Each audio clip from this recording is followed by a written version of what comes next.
Hello students, आज की video में मैं आप लोगों को एक्सप्लेन करूंगा चैप्टर 9 का न्यूमेरिकल क्वेश्चन। आज का वीडियो पार्ट नंबर 2 है। हम लोग क्लास 9 साइंस का चैप्टर 9 कर रहे थे, force and law of motion.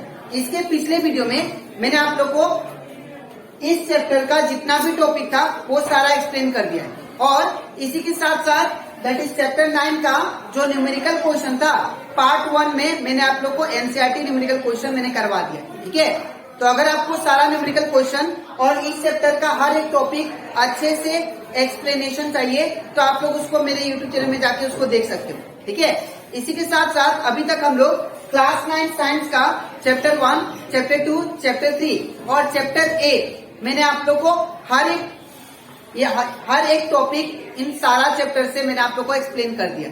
ठीक है, इसी के साथ साथ हम लोग चैप्टर 8 का जो भी एनसीईआरटी न्यूमेरिकल क्वेश्चन था वो सारा मैंने आप लोग को सोल्व करवा दिया।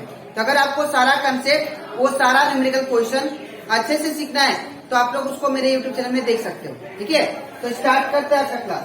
यहाँ पे हम लोग चैप्टर 9 का पेज नंबर 121 में आप लोग का एनसीईआरटी बुक से मैंने ये 9.2 न्यूमेरिकल क्वेश्चन उठाया। ठीक है, अब इस क्वेश्चन में क्या बोला गया है ध्यान से देखिए आप लोग। यहाँ पे बोला गया है कि which would require a greater force.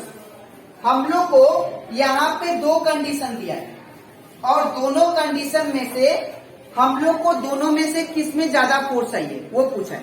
Suppose एक बॉडी है, ठीक है, एक बॉडी है जिसका मास यहाँ पे दिया 2 kg का, एक 2 kg का मास है और एक दूसरा वाला जो है वो सपोज 4 kg का है, दूसरा वाला जो है वो 4 kg का है। ठीक है, और ये जो बॉडी है जिसका मास 2 kg है, जिसका मास m1, इसका मास m2 मान लेते हैं।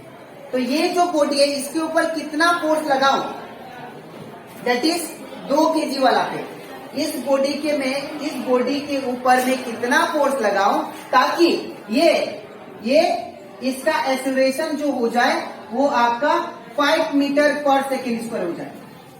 ठीक है, इसके ऊपर में कितना फोर्स लगाऊं ताकि ये इसका जो एक्सेलरेशन है वो 5 मीटर पर सेकेंड स्क्वायर हो जाए। ठीक है, और इसके ऊपर में कितना फोर्स लगाऊं ताकि इसका एक्सेलरेशन क्या हो जाए 2 मीटर पर सेकेंड स्क्वायर।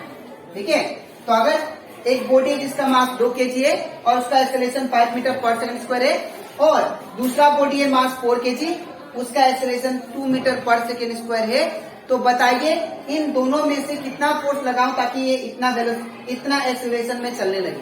ठीक है, और साथ ही साथ ये भी पूछा है कि इन दोनों में से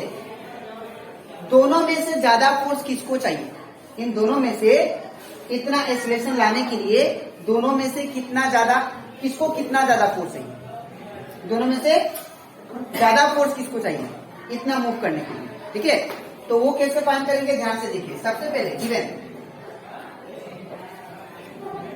मास m1, एक मास कितना दे 2 kg। ठीक है, दूसरा mass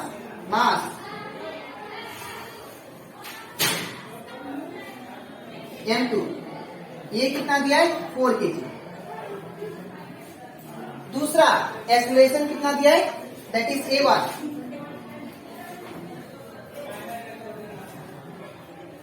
that is a1 equal to 5 metre per second square. दूसरा एक्सेलरेशन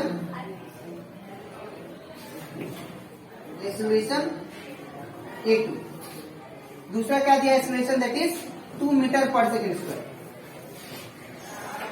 ठीक है, अब हम लोग सबसे पहले इस बॉडी के ऊपर फोर्स निकालते हैं, इस बॉडी के ऊपर फोर्स कितना लगा। ठीक है, तो यहाँ पे देयरफॉर F1 ये कैसे आएगा फोर्स, अब अकॉर्डिंग टू पहले लिख देते हैं, अकॉर्डिंग टू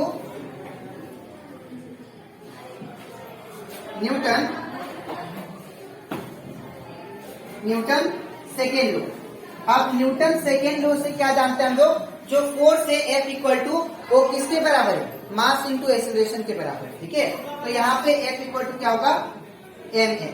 ठीक है, अब यहाँ पे फॉर फर्स्ट बॉडी अगर निकाले, फॉर फर्स्ट बॉडी अगर मैं फोर्स निकालता हूँ तो यहाँ पे F जो है क्या बन जाएगा F1 और मास जो है क्या बन जाएगा M1। और इंटू ए जो है वो क्या बन जाएगा A1, ठीक है। तो यहाँ पे F1 इक्वल टू क्या होगा, M1 का वैल्यू कितना दिया है 2, तो यहाँ पे 2 इंटू, और A1 का वैल्यू क्या दिया है, तो एक्सेलरेशन A1 कितना है 5, ठीक है। तो F1 इक्वल टू कितना आ गया, दैट इज 10 न्यूटन, ठीक है। अब हम लोग दूसरा करते हैं, देयरफॉर F2 निकालते हैं। तो जब F2 निकालेंगे तो यहाँ पे फोर्स या मास कितना हो जाएगा M2 और एक्सेलरेशन A2, ठीक है। तो F2 इक्वल टू क्या होगा, दैट इज M2 का वैल्यू कितना है, M2 का वैल्यू 4 है, तो यहाँ पे 4, उसके मतलब इंटू A2 का वैल्यू कितना है, दैट इज 2, तो यहाँ पे 2, तो ये कितना हो जाएगा, that is F2 equal to 4 to 8 newton. तो अगर आप लोग ध्यान से देखो, मतलब इन दोनों में से पहला बॉडी के लिए फोर्स कितना चाहिए, 10 न्यूटन, इसके ऊपर इसको चलाने के लिए ताकि इतना एक्सेलरेशन हो जाए, इसको फोर्स कितना चाहिए, दैट इज 10 न्यूटन का, ठीक है। और इसको चलाने के लिए जो फोर्स चाहिए वो कितना चाहिए, that is F2 equal to 8 newton, ठीक है। अब दोनों में से ज्यादा फोर्स किसको चाहिए, इसको, ठीक है। तो देयरफॉर लिखेंगे F1 is greater than F2, ठीक है ना। F1 क्या है, बड़ा है F2 से, ठीक है ना। तो therefore more force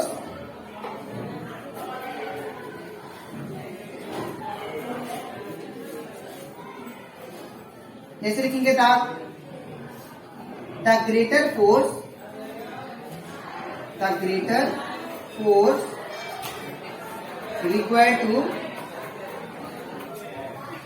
required to a body of mass 2 kg and acceleration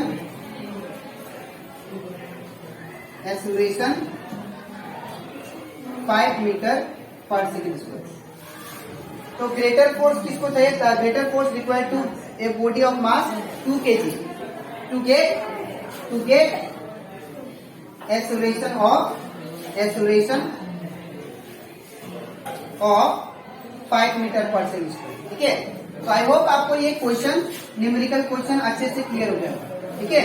अब इसके नेक्स्ट वीडियो में मैं आप लोग को सिखाऊंगा जो बचा न्यूमेरिकल क्वेश्चन है इस चैप्टर का वो, ठीक है। तो आज के लिए इतना ही, मिलते हैं नेक्स्ट वीडियो। Thank you.